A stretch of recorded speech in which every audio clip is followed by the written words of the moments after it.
ED ने ये मांग की है कि जिस तरीके से कानूनहीनता की स्थिति है पश्चिम बंगाल में, इसकी जांच सीबीआई को सौंप दी जाए, तभी यह प्रभावी तरीके से हो सकता है। मुझे कल लग रहा था दोस्तों, इतना जबरदस्त तर्क दिया गया है तो शायद कुछ होगा, लेकिन ईडी ने कहा कि हम रिजॉइंडर दाखिल करने वाले हैं, प्रत्युत्तर।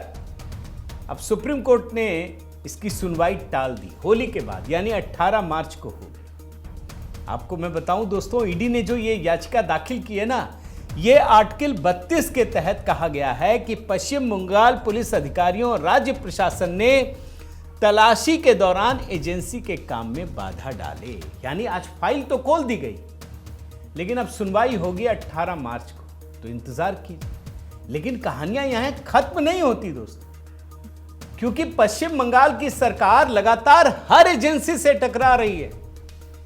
ममता बनर्जी लगता नहीं वो इस देश की हर संवैधानिक संस्थाओं से टकरा रही है। ये तो ईडी की कहानी है। अब चले आइए चुनाव आयोग, ये तो संवैधानिक संस्था ही है। आप हैरान हो जाएंगे, ये ममता बनर्जी की सरकार क्यों विरोध कर रही है। स्पेशल इंटेंसिव रिवीजन का 2 उदाहरण देता हूं दोस्तों। एक लड़का देखिए, ये हेडलाइन पढ़िए, दक्षिण 24 परगना एक ऐसी चीज आई दोस्तों, सबको हिला करके रख दिया है। और ये Bharatiya Janata party IT cell का प्रमुख है अमित मालवीय, एक मतदाता के बारे में दिया है जानकारी। इसके माता पिता का नाम हिंदू है, भुवन चंद्र बेरा और पुष्पा रानी बेरा, और बेटे का नाम शेख राजेश अली दर्ज है। मां बाप हिंदू, बेटा, ये तो गांधी परिवार में होता है भाई। कोई किसी से भी शादी करे, बच्चा तो गांधी ही बनता है।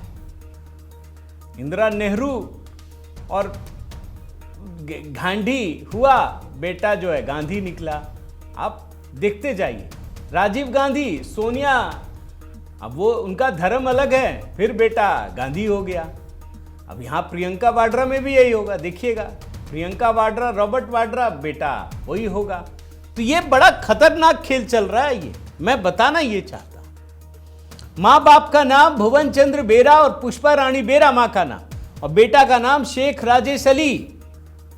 अब यही इसीलिए तो हो रहा है ना, इसीलिए भारतीय जनता पार्टी कह रही है कि ये ममता की सरकार इसीलिए विरोध कर रही है, स्पेशल इंटेंसिव रिवीजन नहीं होने देगी।